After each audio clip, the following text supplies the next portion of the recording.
नमस्कार, मैं हूं नीरज शर्मा और आप देख रहे हैं न्यूज डम कमेंट्री। ये एक ऐसा शो है जिसमें हम रोजाना की बड़ी खबरों पर एकदम निष्पक्ष कमेंट्री करते हैं। अगर आपको हमारी कमेंट्री अच्छी लगती है तो हमारे वीडियो को लाइक करें, चैनल को सब्सक्राइब करें और नोटिफिकेशन का बेल आइकन दबाना ना भूलें। आप हमें अपने सुझाव वीडियो के कमेंट बॉक्स में भी दे सकते हैं। इस कमेंट्री में हमारा साथ देते हैं हमारे वरिष्ठ सहयोगी, वरिष्ठ पत्रकार और जाने माने राजनीतिक विशेषज्ञ शेखर अय्यर जी। शेखर जी, बहुत बहुत स्वागत है आपका इस शो में। नमस्कार नीरज जी, नमस्कार। सर, लोकसभा चुनाव जब से आए हैं तब से हमने उत्तर प्रदेश में कुछ ना कुछ खटपट सुनी है। और तब भी ऐसा लग रहा था, लोग ये कह रहे थे कि योगी ने जानबूझ करके बीजेपी को हरवा दिया। कई बार मैंने भी इस बात, हमने भी, मतलब आपने और मैंने दोनों ने मिलकर के ये जिक्र किया है कि ऐसा बिल्कुल नहीं हो सकता है। पर्सनल ग्रजेस की वजह से कोई सत्ता नहीं खो सकता। बहरहाल, और भी खबरें आई कि स्मृति ईरानी ने कुछ कंप्लेंट किया है हाईकमांड को योगी के खिलाफ कि उनको वहां की लोकल लीडरशिप और लोकल नेताओं ने खास करके चुनाव हरवा दिया, और इस तरीके की कई सारी थ्योरीज चली थी। ये सब थ्योरी, और ये थ्योरी, प्रॉब्लम ये है सर कि शुरू शुरू में नहीं चली। ऐसा होता है कि चुनाव अगर खत्म हो गए और खत्म होने के 2 3 4 5 दिन 10 दिन 1 हफ्ते बाद तक चलता है, ये सब षड्यंत्रों का जो थ्योरी है वो समझ में आता है। यहाँ पे इतने दिन हो चुके हैं, चुनाव रिजल्ट तकरीबन 1.5 महीना होने वाला है चुनाव का रिजल्ट आए हुए, और 1.5 महीने से ये थ्योरी चल रही है। ऐसे में अब एक जो नई चीज सामने आई है वो ये है कि वहां के जो एमएलए है उनको आगे करके योगी को निशाना बनाया जा रहा है। अब वो एमएलए को कौन आगे कर रहा है, कहा जा रहा है कि ऊपर से ये सब कुछ हो रहा है, ऊपर से निशाना बनाया जा रहा है। लेकिन देखते क्या बात है क्या नहीं है, ये तो आप भी जानते हैं अच्छी तरीके से। मेरा सवाल एक ही है सर, हम आएंगे और उन पे भी आएंगे जो उप मुख्यमंत्री, उन सबके नाम भी लेंगे, लेकिन सवाल यही है कि क्या आपको लगता है कि इस तरीके की चीजें बीजेपी को बहुत बुरी तरीके से हर्ट कर सकती हैं? देखिए, जो बातें हम अभी सुन रहे हैं, जो रिपोर्ट्स आ रहे हैं, अगर ये बात सब सच है और इस तरह की बातें हो रही है कि जो लोग योगी को कभी एक्सेप्ट नहीं किए थे 2017 में, उसके बाद 2022 में भी कुछ नहीं कर पाए क्योंकि शानदार जीत मिली थी बीजेपी को विधानसभा चुनाव में। वैसे नेता, मैं उनका नाम भी कर दूंगा, वैसे नेता अब देख रहे हैं कि भाई मौका आ गया है कि हमें कुछ, क्योंकि अब जाके चुनाव 2027 में है। अब तो मिड आ गया ना, अभी 22 हो गया, 23 हो गया, 24 आ गया और 3 साल बाकी है। जी। और तो जब almost end of the year तो 2.5 years हो जाएगा। तो अब उनको लग रहा है कि भाई 2.5 साल खत्म हो रहा है, तो आगे 2.5 साल में फिर हमारी भी बातें हैं तो कहना है। तो बिल्कुल सही है ये अभी, क्योंकि लगातार पहले क्या बात क्या है कि हम अभी सुन रहे हैं कि केशव प्रसाद मौर्य बड़े एक्टिवली योगी जी के लीडरशिप को डायरेक्टली तो चैलेंज नहीं कर रहे हैं, लेकिन कई केंद्र नेता से भी मिले। और अभी जो एक मीटिंग हुई थी जी, उत्तर प्रदेश भारतीय जनता पार्टी की एग्जीक्यूटिव मीटिंग में, परसों ही हुई थी सर। परसों हुई थी, जिसपे जब योगी जी की बात थी कि भाई आ, हमने ओपोजिशन के नैरेटिव को काउंटर नहीं कर पाए, जिसमें सबका दायित्व बनता था। जब केशव प्रसाद मौर्य की बारी आई तो फिर उन्होंने कहा कि संगठन सरकार से भी बड़ा है, ऐसा एक कमेंट, जिस कमेंट बाहर थोड़ा लीक हुआ है भाई, इस तरह बातें हुई है जिससे लग रहा है कि भाई केशव प्रसाद मौर्य एक प्रकार से बताना चाहते थे या पूरा बता चुके हैं, ये हमें मालूम नहीं है। लेकिन बात यही है, अगर संगठन सरकार से बड़ा है, मतलब इस बात को कहीं अस्वीकार हुआ है या इस बात को अमल नहीं हुआ है। क्योंकि लगातार योगी जी के खिलाफ एक ही बात है, क्या है कि प्रशासन ज्यादा पावरफुल है, ब्यूरोक्रेट्स बड़े पावरफुल है और योगी जी ब्यूरोक्रेट्स के साथ चलाते हैं। इतना तक एमएलए, स्थानीय विधायक, स्थानीय जो नेता है वो फील करते हैं भाई हमारी बात कोई सुनता नहीं है, सेक्रेटरीज हो या डिस्ट्रिक्ट के एसपी हो, एसएसपी हो, पुलिस के जो भी हो, डायरेक्ट सीएमओ से ही करते हैं, हमसे नहीं करते। तो एक मौका मिल गया कि पार्टी के अंदर जो चीजें मरमरिंग चल रही थी वो मरमरिंग खोल के सामने आ गया, भाई ये बात है। अच्छा, ये अगर बात है तो फिर क्या किया जाए। अच्छा, दूसरी बात हम जो सुन रहे हैं कि केशव मतलब ये कितना कंफर्म नहीं है, लेकिन सारे चीजें जो पब्लिक डोमेन में हमें रखना चाहिए इसलिए मैं रख रहा हूं, मैं इसको ऑथेंटिकेट नहीं कर रहा हूं। जी जी। लेकिन मैं बिल्कुल बताना चाहता हूं, एक दूसरी बात कही जा रही है कि क्योंकि जेपी नड्डा का कार्यकाल समाप्त हो चुका है, अभी एक्सटेंशन में है, तो लग रहा था कि भाई चुनाव के पश्चात, यानी लोकसभा चुनाव के पश्चात बीजेपी अध्यक्ष की चुनाव होगी और उसमें कई नए नाम आएंगे और नड्डा जी मंत्री बन गए। तो केशव प्रसाद मौर्य का भी एक ये था कि भाई उनके नाम भी कंसिडर होनी चाहिए राष्ट्रीय अध्यक्ष के लिए। ओबीसी कम्युनिटी को बिलोंग करते हैं, यूपी बड़ा राज्य है, बीजेपी के लिए बहुत इंपॉर्टेंट राज्य है, व्हाई नॉट। तो अब हो गया क्या है, वो मामला टल गया, वो चुनाव अभी होगा। ये सारे विधानसभा चुनाव जो आ रहे हैं महाराष्ट्र, झारखंड, हरियाणा के बाद जाके ये फिर बात आएगी, तब तक नड्डा जी रहेंगे, बरकरार रहेंगे, पोस्ट पे रहेंगे। तो केशव प्रसाद मौर्य को लग रहा था भाई ये है। और ये दूसरी दूसरी रादर तीसरी बात जो कही जा रही है कि केशव प्रसाद मौर्य का भी निशान है यूपी के जो बीजेपी प्रदेश अध्यक्ष पद का भी, क्योंकि बीजेपी जब राष्ट्रीय पद की चुनाव होती है तो सारे स्टेट के भी पदों, जो राष्ट्रीय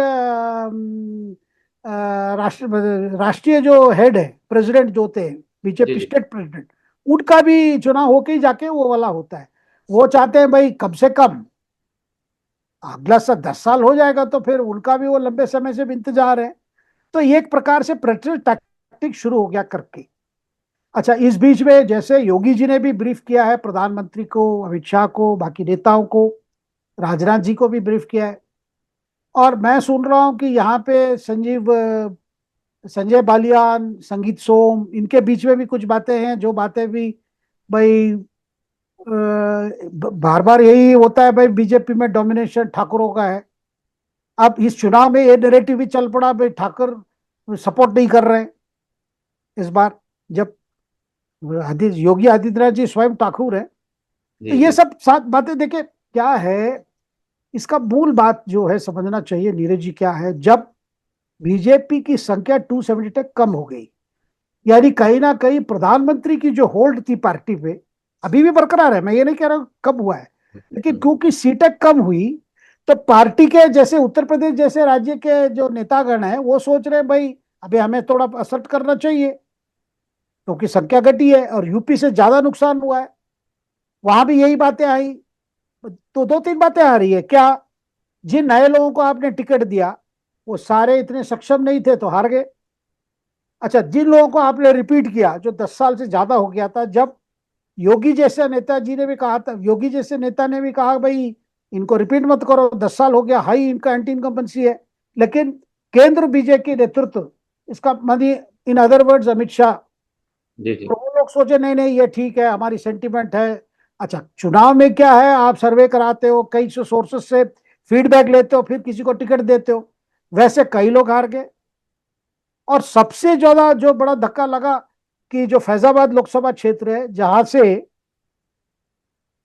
अवधेश जो जीते हैं, जी जी। सपा सपा के जो अवधेश है, जी। उनको उनका अखिलेश का अच्छा परिचय भी नहीं था। आज ये आजकल कहानी आ रही है कि वहां जाके उन्होंने घोषणा की फैजाबाद में हम्म। कि हमारे यहाँ कैंडिडेट होंगे भूतपूर्व विधायक अवधेश अवधेश सिंह। जब अवधेश स्वयं बोले भाई मैं भूतपूर्व नहीं हूं अखिलेश जी, मैं सिटिंग एमएलए हूं। हम्म। यानी अखिलेश जी को भी इतना परिचय नहीं था कि ये कैंडिडेट कौन है, लेकिन वो जीत गए। और जो जी स्ट्रॉन्ग मैन थे ललन सिंह, वो हार गए।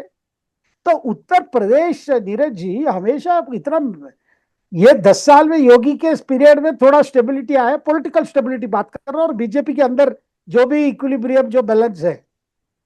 जी। तो अब सारे चीजें अभी सब आ रहे हैं कि कहीं ना कहीं कमजोरी नजर आ रहा है। भाई उतने सीटें तो 70-75 की बात हो रही थी, जाके बहुत कम हो गया। बिल्कुल। सर, हमने उत्तर प्रदेश में 2-2 साल, 2.5-2.5 साल वाली सरकारें भी देखी है ना। मतलब ऐसा कभी लगता ही नहीं था कि इस उत्तर प्रदेश में कोई सरकार 5 साल पूरा कर पाएगी। जितना फ्रैक्चर्ड मैंडेट आता था, वो मैंडेट अब कंसोलिडेट होकर के 2 बार से लगातार अच्छी खासी सुदृढ़ सरकार बन रही है, मैं ये कहूंगा। अब सवाल बस यहाँ पे इतना आता है सर कि क्या योगी के बिना इस तरीके का मैंडेट की किसी तरीके से कल्पना की जा सकती है? ये आपसे सवाल है सर। बिल्कुल नहीं। देखिए, मुझे नहीं लगता है कि केशव प्रसाद मौर्य क्या चाह रहे हैं, क्या उनकी इच्छा है, क्या प्रयत्न कर रहे हैं, मुझे पता नहीं। लेकिन केशव प्रसाद मौर्य भी बहुत समझदार नेता है। हो सकता है ये सारे बातें एक प्रकार से, क्योंकि मैं ये हमें कहना भी गलत होगा भाई केशव प्रसाद मौर्य योगी जी को डिस्टेबलाइज करना चाह रहे हैं, ऐसा भी नहीं होगा। जी हो सकता है वो नेतृत्व को बताना चाह रहे हैं भाई इस तरह आप कंटिन्यू करते रहोगे चीजों को, अगर, क्योंकि जेपी नड्डा कंटिन्यूएशन में भी पार्टी के अंदर एक प्रकार से ये है, कोई ज्यादा मतलब कोई सेटिस्फेक्शन नहीं है। ठीक है, हो गया चुनाव, हो गया, आप कराते उसको चेंज करते, कोई नए लोगों को लाते। लेकिन इस बार प्राइम मिनिस्टर का कंसंट्रेशन सरकार पे भी है, जी बजट आना है सरकार पे, इसीलिए वो पार्टी की इस समय कोई नेतृत्व परिवर्तित बात नहीं है। और जो बड़ी चुनौती है, तीन चुनाव, तीन राज्य की जो चुनाव है वो बड़ी चुनौती है। तो हो सकता है केशव प्रसाद मौर्य अपनी तरीके से पार्टी नेतृत्व को यानी केंद्र नेतृत्व को जो कमियां हैं उसको बारे में बताया होगा। और देखिए लगातार योगी जी के बारे में 22 में भी यही था, बात थी भाई ब्यूरोक्रेसी ड्रिवन है। ये चार्ज नीतीश पर भी लगता है भाई, ज्यादा आप बाबुओं को सुनते हो, विधायकों को नहीं सुनते हो, मंत्रियों को भी नहीं सुनते हो। तो ये कुल मिला देखा जाए हो सकता है इसमें करेक्शन होगा जरूर। देखिए उत्तर प्रदेश को मैं नहीं मानता हूं कि बीजेपी के केंद्र नेतृत्व, उसमें प्राइम मिनिस्टर स्वयं टॉप पे है, कि इसको नजरअंदाज करेंगे। जो भी मरमर्स आ रहा है, जो भी ये आ रहा है, जो भी फीडबैक आ रहा है, उसको नजरअंदाज करेंगे, नहीं करेंगे। मुझे नहीं लगता, ये कांग्रेस पार्टी नहीं है, बीजेपी बड़ी होशियार पार्टी है। और जो सेटबैक्स हुआ है इसको तो एनालाइज होगा, और प्रधानमंत्री जैसे सरकार गवर्नेंस इश्यू से थोड़ा फुर्सत मिलेगा तो इस पर ध्यान देंगे कि बीजेपी हमेशा एक इलेक्शन इंजन है, इलेक्शन मशीन है, हर साल में चुनाव। इसलिए तो वन नेशन वन पोल की बात आई थी जी कि भाई जी जी हमारा समय। तो ये, लेकिन एक बात जरूर है नीरज जी, देखो किसी पार्टी का हमेशा टॉप ऑफ द चार्ट रहना भी मुश्किल है। और एक पार्टी सोच रही है भाई फर्क नहीं है, टॉप ऑफ चार्ट ऐसे हम ऊपर जाएंगे, क्या बात है, ऊपर थे नीचे आ गए, किसी वक्त लोग हमें ऊपर ले जाएंगे, अगर 52 से 99 हो गया क्यों नहीं, ऐसा भी सोचने वाले पार्टी भी है, कोई बात नहीं, उनके लिए वो काम कर रहा है। सर, 2-3 बार आपने ऊपर वाले जो बैठे हुए लोग हैं बीजेपी में उनके बारे में संकेत किया। एक बार तो आपने जेपी नड्डा के साथ साथ अमित शाह का भी नाम लिया। मैं चाहता हूं कि आप दर्शकों को समझाएं कि जो इतने दिनों से बातचीत चल रही है, संक्षेप में ही भले समझा दें, इतने दिनों से बातचीत चल रही है कि वो उनको अब उनका वो आदमी है। फिर ब्रजेश पाठक की भी बात कही जाती है, वो भी उप मुख्यमंत्री है। केशव प्रसाद मौर्य तो मेरे ख्याल से नए प्रॉब्लम है, पुराने प्रॉब्लम ब्रजेश पाठक रह चुके हैं। नहीं नीरज जी ऐसा है, पहले बात है ये दो मुख्यमंत्री क्यों बनाए गए उत्तर प्रदेश में। एक कारण आप बता सकते हैं कि इंडिविजुअल लीडर्स की ये भी सेटिस्फाई करना था, लेकिन उससे ज्यादा देखिए यूपी में जिस तरह जातियों की बंटवारा है और उस जाति के आधार पर जो राजनीति वहां चलती है, उसके लिए क्योंकि योगी जी के नाम पे वोट मिला था 2017 में, 22 में भी वही वोट था, क्योंकि उनके कार्यकाल में लॉ एंड ऑर्डर इंप्रूव हुआ, कई चीजें हुई, विकास का काम हुआ, और काफी मतलब विजिबल इंपैक्ट हुआ कि भाई एंटी करप्शन बहुत कुछ हुआ करप्शन को रोकने में। क्योंकि उससे पहले पीरियड तो अखिलेश यादव जी का था, समाजवादी पार्टी का शासन सब जानते हैं, हमें कहने की जरूरत नहीं है। लेकिन जब बनाया गया तो देखिए दो फैक्टर्स ये लोकसभा चुनाव के बाद बहुत बड़े फैक्टर्स है। एक है जो दलित वोट था, जो बीजेपी धीरे धीरे करके जाटव नॉन जाटव को अपने साइड ले आ रही थी, वो इस चुनाव में फिर वापस चले गए। और यानी इतना तक जो मायावती के साथ थे जो जाटव वोट्स, वो भी कहीं ना कहीं सपा कांग्रेस के अलायंस को गया है। तो बीजेपी के सामने फिर वो जाटव वोटों को, दलित वोटों को फिर वापस ले आना है, इसका मतलब वो बड़ा फैक्टर है। दूसरा ओबीसी फैक्टर भी बड़ा इंपॉर्टेंट है, क्योंकि ओबीसी फैक्टर में तो आप नहीं तो आप समाजवादी को ये नहीं कर पाओगे। और दूसरी तरफ कांग्रेस सपा जो गठबंधन, जो बड़ा लाइटली लिया गया था शुरुआत में, क्योंकि 22 के चुनाव में देखे थे, 17 में क्या हुआ देखे थे, 19 के लोकसभा चुनाव का भी देखा गया था, तो वो अभी आप डिसमिस नहीं कर सकते। लगातार जो राहुल जी की कोशिश है, ओबीसी कार्ड, ओबीसी सेंसस, ये सारे चीजों देखे केंद्र नेतृत्व में, अगर आप योगी जी को हटा के बना रहे हैं, कुछ चेंज विकल्प जा रहे हैं, तो ये सारे फैक्टर रखना पड़ेगा। साथ में उत्तर प्रदेश एकमात्र राज्य है नीरज जी जहां पे एक सरकार वापस आई केवल एक बड़े मुद्दे पर, वो लॉ एंड ऑर्डर है।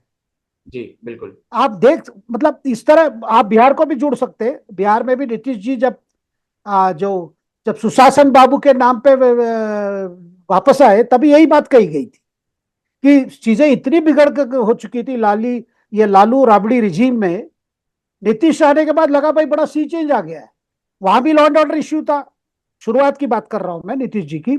और यहाँ पे योगी जी के कार्यकाल में लॉ एंड ऑर्डर इतना विजिबल हुआ, विमेन वोटर्स का बहुत बड़ा असर पड़ा, इतना तक कई माइनॉरिटी वोटर्स भी स्वीकार किए भाई योगी जी के अंडर, क्योंकि वो भी परेशान होते हैं ना भाई, ऐसा तो नहीं है कि कोई एक समुदाय परेशान नहीं होता लॉ एंड ऑर्डर से।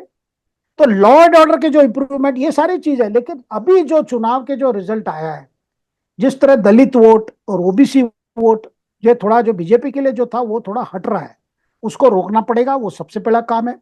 अब बात आती है केशव प्रसाद मौर्य को नंबर 2 इसलिए बनाया गया क्योंकि वो मौर्य कम्युनिटी बिलोंग करते हैं, ओबीसी फेस है, and and he is a long standing organisational man. Sangh और संगठन में बहुत काम किए केशव प्रसाद मौर्य, सक्षम है। तो वो एक बात है। दूसरी बात, ब्रजेश पाठक, क्योंकि ब्रजेश पाठक बीएसपी में भी थे, बहुजन समाज पार्टी में भी थे, और उनका इंपॉर्टेंस क्या है, वो ब्राह्मण वोट है। ब्राह्मण वोट बड़ी फैक्टर है यूपी में, माना जाता है कि कभी 7-8% की है, लेकिन कई कॉन्स्टिट्यूंसी में ज्यादा है संख्या, विधानसभा हो या आपके लोकसभा चुनाव क्षेत्र हो। तो वो भी इंपॉर्टेंट चीज है। तो आगे जाके देखे ये सारे चीजें कंसिडरेशन में आएगी। लेकिन मैं कोई नी जर्क रिएक्शन मोदी जी कभी करते नहीं है, मोदी जी हो या अमित शाह हो। देखे क्या होगा, 22 में भी ये बात आई थी, ये जो कंप्लेंट एमएलए का, भाई हमारी काम नहीं हो रही है, हमारी सुनवाई नहीं होती है, हमें एक्सेस नहीं मिल रहा है, इसलिए ये सारे करेक्शनल कोर्स करना पड़ेगा। एंड योगी जी भी स्वयं इस चीजों से उनकी अवगत है, वो जानते हैं क्या प्रॉब्लम है क्या है, तो करेंगे। और पार्टी एक मैकेनिज्म भी सेटअप करेगी, भाई जो अगर कुछ एमएलए अनहैप्पी हैं इस मामले को लेकर, देखिए हर एमएलए क्या चाहता है, भाई सरकार हमारी है, प्रशासन अगर हमारी बात ना सुने, फिर वो जो स्थानीय विधायक का हैसियत पे भी सवाल आ जाता है, भाई ये क्या कर दे, ये तो इनकी बात तो कोई एसपी भी नहीं सुनता, एसएसपी भी नहीं सुनता है, कलेक्टर भी नहीं सुनता है, सारे इंस्ट्रक्शन लेते हैं लखनऊ से, जी सीएमओ से। सर, एक चीज मैं बता दूं आपको कि यूपी में खास करके जो ब्यूरोक्रेसी है, ब्यूरोक्रेसी पे कंट्रोल है, वो सब बातें आपकी सही होंगी। लेकिन जो ब्यूरोक्रेसी लेवल पे ही या और उसके निचले लेवल पे जितना करप्शन पूरी तरीके से रैम्पेंट है, मतलब कहीं भी जाओ आप, बिना पैसे के कोई काम नहीं होने वाला। और ये मैं एक स्वीपिंग स्टेटमेंट देना चाहता हूं। और ऐसा नहीं है कि मैं ऐसे बोल नहीं सकता कि जी एक जगह मेरे साथ ऐसी प्रॉब्लम हो गई तो you can't give sweeping statement. Actual में केस यही है। अब बात करते हैं सर, और खास करके अगर उत्तर प्रदेश की बात की जाए तो, और जितनी बुरी हार हुई है, मुझे नहीं लगता कि इनको आपस में लड़ करके, देखिए सर दो चीजें होती हैं, एक तो होता है कि आत्ममंथन करें, तो आत्ममंथन करते हैं तो आपको अपनी कमियां दूर करनी चाहिए। लेकिन जब आप आपस में लड़ने लगते हैं किसी हार के होने पे, वो एक बहुत गंदी निशानी है। भले ही आप एक आदमी पे ठीकरा फोड़े, दो आदमी पे ठीकरा फोड़े, लेकिन कांग्रेस एक सबसे बेहतरीन काम करती है, वो क्या करती है कि वो ठीकरा जो है वो दूसरों पे फोड़ देती है। इनको भी तरीके से देखना चाहिए था कि इंटरनल जो लैप्सेस रहे वो तो सबको मालूम है सर, आपको आपकी गलती क्या रही, मुझे मेरी गलती क्या रही, हम तो जानते हैं कि हम कितना काम करते नहीं करते। लेकिन हम हार क्यों गए, वो एक्सटर्नल फैक्टर है, क्योंकि किसी ने हमें बाहर से आके हराया। और इनको याद रखना चाहिए कि बहुत सारे फैक्टर्स थे, ये 1 लाख रुपए देना गरीब महिलाओं को, युवाओं को, ये ऐसे मतलब देना मतलब झूठे वायदे करना। और उसके बाद भी और कई हमने देखा, ये एक बाबा भी आए नए नए, जिसका हमने कुछ दिन पहले एनालिसिस किया और हमने बताया कि शायद बाबा का भी इंपैक्ट हो सकता है एक मुश्त 25% ओबीसी एससी एसटी कम्युनिटी के लोगों को इंडिया अलायंस की तरफ शिफ्ट करने के पीछे। तो ये इनको थोड़ा सा सोच समझ के काम करना चाहिए। और मुझे ऐसा लगता है एज अ जर्नलिस्ट कि एक्सटर्नल फैक्टर्स ज्यादा हैं, इंटरनल फैक्टर्स एक दूसरे पे अटैक करने के लिए ही काफी है, और ये आपस में मस्खरी करने के लिए या अपना नुकसान करवाने के लिए कर रहे हैं, इनको ये मालूम नहीं है। सर एक और मुद्दे पे मैं आपसे चलते चलते एक कमेंट लेना चाहूंगा। अमित मालवीय जो बीजेपी के आईटी सेल के हेड है और उनके अपॉइंटेड और नॉमिनेटेड नेशनल स्पोक्स पर्सन है, उन्होंने टीवी पे, इंडिया टुडे टीवी पे कल एक बयान देकर के बहुत ही बड़ा बवाल मचा दिया। और उनका बयान ये था कि कांग्रेस इस तरीके के राग अलापना बंद करे कि उनके प्रधानमंत्रियों की असैसिनेशन हुई है या उन्होंने कुर्बानी दी है। उनका कहना था कि ये जितने लोगों की भी हत्याएं हुई हैं वो पॉलिटिकल रीजंस की वजह से थी। अब इसके देखिए, इस बात में हमने कई बार ये बात जो है अपने शो पे कर रखी है, लेकिन इस तरीके से बोलना और उसके डिफरेंट मीनिंग निकालना, और एक नेशनल पार्टी के स्पोक्स पर्सन द्वारा बोला जाना जिसका जिस पार्टी का स्टेटेड पोजीशन अलग था, ये किस हद तक ठीक है, और अमित मालवीय का अब क्या होने वाला है? देखिए, मैं मानता हूं कि देखिए आप अभी क्या बात, ये सारे कॉन्टेक्स्ट क्या है भाई, जो अमेरिका में जो कांड हुआ बिल्कुल। डोनाल्ड ट्रंप पे, जो रिपब्लिकन पार्टी के प्रतिद्वंदी है प्रेसिडेंशियल चुनाव में, जी। वो तो कल डिक्लेयर भी हो चुके हैं, रिपब्लिकन कन्वेंशन मिलवाकी भी हुआ तक डिक्लेयर हो गए। वो जो घटना जो उनके साथ हुआ, जो हत्या की जो अटेम्प्ट उन पर की गई थी, उसका कारण क्या है कि किस तरह कैंपेन पोलराइज किया गया अमेरिका में ट्रंप के खिलाफ। So called liberal democratic left of centre वाले सारे ऐसे इतने हेट स्प्यू कर रहे थे, जिससे ट्रंप के एक माहौल बना दिया भाई ट्रंप आने से कुछ सब बिगड़ जाएगा। तो ऐसे माहौल में चीजें होती है। अच्छा, जो शख्स पकड़ा गया, थॉमस मैथ्यू क्रुक्स, जी पकड़ा गया क्या, वो तो मारा गया है। जी जी उसकी जी। बैकग्राउंड चेक हो रही है, एफबीआई चेक कर रही है, बोल रहे नहीं वो रजिस्टर्ड रिपब्लिकन है, अभी स्कूल से पास किया है, 20 साल का है। तो देखिए, अब सवाल आता है कहाँ पे, तो इस पर बात आई, फिर इंडिया कॉन्टेक्स्ट की देखा गई भाई इंडिया में क्या है, ऐसे ही चल रहा है। जैसे कल के डिबेट पे आपने बहुत अच्छी तरह इसके विश्लेषण किया। जी भाई कोई कह रहा है डंडा चलाएंगे, कभी ये होगा वो होगा, मोदी के खिलाफ जिस तरह की बातें की गई थी। और तू मैं तो दोनों साइड, फिर एक साइड शुरू करता है तो दूसरा साइड करता है। देखिए, एक बात पे मानना चाहता हूँ, देखिए इंदिरा गांधी के बारे में, उनकी पॉलिसीज के बारे में, इमरजेंसी और बाकी जो चीजें, और खास करके जिस कारण वो शिकार हुए, पंजाब के जो मिलिटेंसी, उसके पीछे क्या था, क्या कांग्रेस की कितनी गलती थी, इंदिरा गांधी की स्वयं कितना गलती था, और साथ में जो ऑपरेशन टोपाज जो छेड़ा गया उस समय के पाकिस्तान के आर्मी चीफ और मिलिट्री डिक्टेटर जो जनरल जियाउल हक, जिसके वजह से सिख मिलिटेंसी, ये खालिस्तान का जो ये करना, उस देखिए पूरा बैकग्राउंड है जिसमें फाइनली इंदिरा जी का हत्या हुई। और वो हत्या बीजेपी के उस समय के नेता भी उसको बहुत कंडेम किए, क्योंकि उस पीरियड में भी क्या हो रहा था पंजाब में, बीजेपी, क्योंकि ये एक anti anti Hindu type violence शुरू हो गया था पंजाब में ये मिलिटेंट्स की वजह से। तो बीजेपी के नेतागण, आरएसएस के कई प्रमुख वो शिकार हुए पंजाब में। तो जब इंदिरा जी की डेथ हुई, तब बीजेपी, अटल जी हो या जो भी हो, क्योंकि उस समय फिर दंगा भी हुआ ना एंटी सिख राइट्स, जी जी। जिसमें अटल जी स्वयं अपने घर के सामने, जो रैसीना रोड में रहते थे जहां आज मुरली मनोहर जोशी है, उसके सामने टैक्सी स्टैंड है, वहां सरदारों को अटैक करना शुरू हो गया था। अटल जी घर से बाहर जाके रोके उसको। तो कई चीजें हुई उस पीरियड की घटना मुझे याद है। लेकिन बीजेपी का हमेशा रहा है कि इंदिरा जी जो है, Indira ji was liquidated by forces inimical to India. और बार बार एक पार्टी असेसमेंट करती रहती है। देखिए, क्योंकि अभी इमरजेंसी की अभी बात हुई है 75, क्योंकि संविधान खतरे में है वाला जो कैंपेन लोकसभा चुनाव के बाद ही, इसलिए उस पीरियड का इंदिरा गांधी का इमरजेंसी पीरियड एक पीरियड है। लेकिन उसको छोड़ के, या आप ले लीजिए राजीव गांधी की हत्या, उसमें भी कई पॉलिसीज इश्यूज थे। क्या था भाई, वहां श्रीलंका में आप देख, जैसे बांग्लादेश में जिस तरह पाकिस्तान आर्मी ने वहां के बंगाली लोगों को पर जो, उन पर जो जुल्म किया, जिसके वजह से वहां से लोग यहाँ भाग के आए। फिर इंदिरा जी ने सोच लिया था भाई ये पाकिस्तान को दो टुकड़ा करना है, क्योंकि एक पश्चिम में था एक पूर्व में था। जी और बांग्लादेश की प्लानिंग हुई, तो वहां के जो नौजवान है उनको यहाँ के मुक्ति बाहिनी बनाया गया। शेख मुजीबुर रहमान के परिवार यहाँ आ गए, इसीलिए तो आज भी Sheikh Hasina, she so grateful to India, वो बच गई। जी। बाकी उनके परिवार को भी बाद में हत्या की गई, शेख मुजीबुर रहमान के परिवार। तो ये सारे बैकग्राउंड से तब देखे, श्रीलंका में भी यही बात थी। उस समय क्या हो रहा था, जयवर्धने जैसे नेता क्या कर रहे थे, कभी अमेरिका के लिए बेच देने की चक्कर या चाइना को बेच देने की चक्कर, जो खतरा आज भी चल रहा है। तब इंदिरा गांधी ने तय कर लिया भाई जो उत्तर पार्ट है श्रीलंका के, जहां तमिलों पर बहुत, देखिए वो तमिल यहाँ के तमिल नहीं है, वो श्रीलंका के तमिल है। यहां से जो तमिल गए थे वो दक्षिण श्रीलंका गए थे, वहां के चाय बगीचा में काम करने के लिए, रबर बगीचा में काम करने के लिए।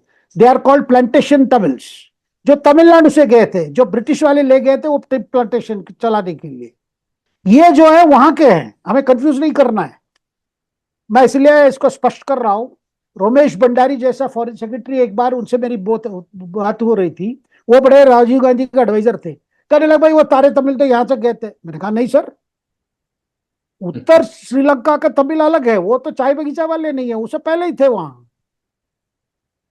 वो तो पहले ही से। ये जो साउथ वाले गए थे वो तो वो सदर्न श्रीलंका में कैंडी, कोलंबो, बाकी जगह कैंडी पे वगैरह टी प्लांटेशन है ना, वहां काम कर रहे थे। इंडेंचर्ड लेबर है, जैसे मॉरिशस गए थे, सब जगह गए थे। तो उसमें क्या हुआ देखिए, उसमें जो प्लानिंग था भाई, उस श्रीलंका को भाई अगर ऐसी बात है तो फिर हमें एक फुटहोल्ड चाहिए, नहीं तो ये तो हमारे लिए खतरा है। तो इंदिरा गांधी सोच समझ के की थी। लेकिन क्या हुआ, इंदिरा गांधी की हत्या हुई, राजीव गांधी आए, कुछ लोगों ने कहा भाई इंडिया ये एलटीटी सबको बुला के ये करे, क्योंकि एलटीटी जैसे मुक्ति बाहिनी की ट्रेनिंग हुई, श्रीलंका से तमिल युवाओं को यहां बुला के ट्रेनिंग दी गई थी। वो ट्रेनिंग सब हुआ, उसके बाद में क्या हुआ, एक पीस अकॉर्ड हो गया, जिसको वेलुपिल्लाई प्रभाकरन ने माना नहीं, बोला कि भाई नहीं हम तो अलग, हमें इल्लम चाहिए, इल्लम मतलब घर, जी जी। क्योंकि हमारे पर बहुत जुल्म हुआ है। तो उसमें क्या हुआ, राजीव गांधी के सलाहकार ने बोले नहीं नहीं, किसी तरह इन्फोर्स करना है, आईपीएफ भेज दो, इंडिया पीस कीपिंग फोर्स। उनके झगड़े घर में झगड़े है भाई, उनके घर का झगड़ा है, हम गए उधर मध्यस्थ करने, हम पंचायत करने गए वहां पे। फिर क्या हुआ, फिर झगड़ा, और प्रभाकरन बोल के गया भाई हम इसको मानेंगे नहीं, ठीक है इंडिया ने हमें हेल्प किया, सब किया, लेकिन अब इसको मानेंगे नहीं। फिर क्या हुआ, हमारी आर्मी फिर एलटीटी को सप्रेस करने में लगी। जयवर्धन ने बोला देखो आपने गारंटी दी, इनको लड़ो। फिर एलटीटी और हमारे बीच में हो गए, जिन लोगों को हमने ट्रेन किया उनके साथ मुकाबला करना पड़ा। अच्छा, जब आर्मी ऑपरेशन होती है तो कई ह्यूमन अट्रोसिटीज हुए, बिल्कुल। रेप का केसेस हुआ, जिसमें एक विक्टिम जो ह्यूमन बॉम्ब बन के आई थी दानू, उसने राजीव गांधी की हत्या की, सेल्फ ये कर लिया था, या अपने आप को ब्लोअप कर लिया। जी। लेकिन वहां भी पॉलिसीज इश्यूज थी। लेकिन इस समय जब वो गुजर चुके हैं, मैं मूल प्रश्न को आता हूं। जब इंदिरा गांधी की भाई कुछ भी हो, she was a great prime minister, policies differences होते थे, लेकिन उनका India was dear at heart. वैसे राजीव गांधी का भी जो भी हुआ श्रीपेरुम्बुतूर में, वो भी वेरी अनफॉर्चुनेट था, एक ब्राइट पॉलिटिकल लाइफ खत्म हो गया था। लेकिन इस समय हमें कुर्बानी की, अगर कांग्रेस की कुर्बानी को हमें कम क्यों दिखाना है? देखिए अवश्य किसी का, किसी ने बाप खोया, किसी ने मां खोए, तो ये अपने आप में एक ये है, इसमें मुझे नहीं लगता है उसके बिना भी आप ये डिबेट आगे बढ़ा सकते थे। भाई देखिए ये रेटोरिक मत करो, ये आप मोहब्बत की दुकान करके नफरत की बाजार मत चलाओ, जी ये करके बिल्कुल कर। सर। सर वही बात हमने कल भी की थी। हमने स्पेसिफिकली कहा था कि राहुल गांधी के जो वो दो स्टेटमेंट हैं, या दो या तीन, ऐसे कितने सारे, और जो एग्रेशन वो दिखा रहे थे, वो एग्रेशन किसी भी टाइम पे उनके कार्यकर्ताओं के अंदर ब्लास्ट कर सकता था, वो कुछ भी हो सकता था उसके बाद। तो और ये चाहे जितना भी मना करे, कल कांग्रेस ने बोल दिया कि जी ये चीप पॉलिटिक्स है। और बार बार राहुल गांधी को स्टैब्लिश करने के लिए मैंने देखा है सर कि इंदिरा गांधी, राजीव गांधी, इन सब लोगों को इन्वोक किया जाता है, और ये करते हैं इन्वोक। प्रॉब्लम यही है कि जब राहुल गांधी आकर के ये बोलते हैं कि ये प्रधानमंत्री मोदी जिस दिन 6 महीने बाद जाएगा तो देश के युवा इसको डंडा मारेंगे, सर इसमें आप एक बात बताइए, कौन बोलता है कि ये चीप पॉलिटिक्स है? ये कहां से चीप पॉलिटिक्स हो गई सर? अगर हम बोलेंगे कि वो प्रधानमंत्री के खिलाफ हिंसा भड़का रहे हैं, तो ये कहां से चीप पॉलिटिक्स हो गई? ये मुझे अभी समझ में नहीं आ रहा। एक छोटा सा समझा करके फिर हम इस चैट को खत्म करते हैं, सर आप समझा दें। नहीं नीरज जी, आप सही कह रहे हैं। देखिए अगर उसी, लेकिन उस समय में आपको इंदिरा गांधी राजीव गांधी के पास जाने की जरूरत नहीं है, मैं यही कह रहा हूं। जी जी। वो होता है सर, यूजुअली क्या होता है नहीं, जब। क्या है देखिए, इंदिरा गांधी सोनिया गांधी को ही डिफाइन करके राहुल गांधी की पॉलिटिक्स है। जी अगर वो इंदिरा गांधी की पोता ना होता, राजीव गांधी का बेटा ना होता, तो राहुल गांधी की क्या हैसियत है इंडियन राजनीति में? 2004 से भी संसद सदस्य रहे, अब क्या है?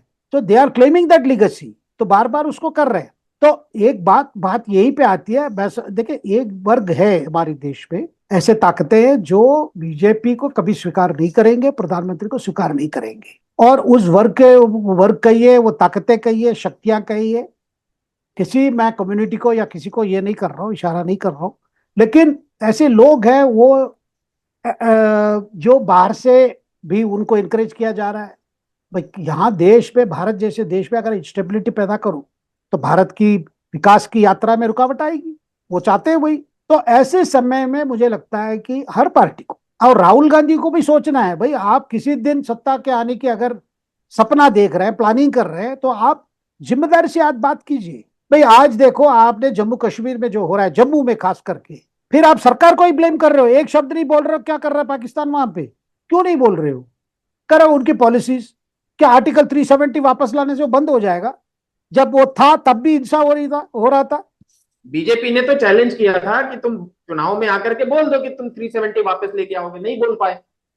नहीं देखो, ये भी गलत बात है ना जो राहुल जी कर रहे हैं। चलिए सर, ये कौन क्या करता रहेगा, पॉलिटिक्स है। हमें इसी तरीके से चर्चा के मुद्दे मिलते रहेंगे, तभी हमारा शो भी चलेगा। बहुत बहुत शुक्रिया आज के शो में जुड़ने के लिए आपका, हमारे दर्शकों का भी। शुभ रात्रि सर। नमस्कार।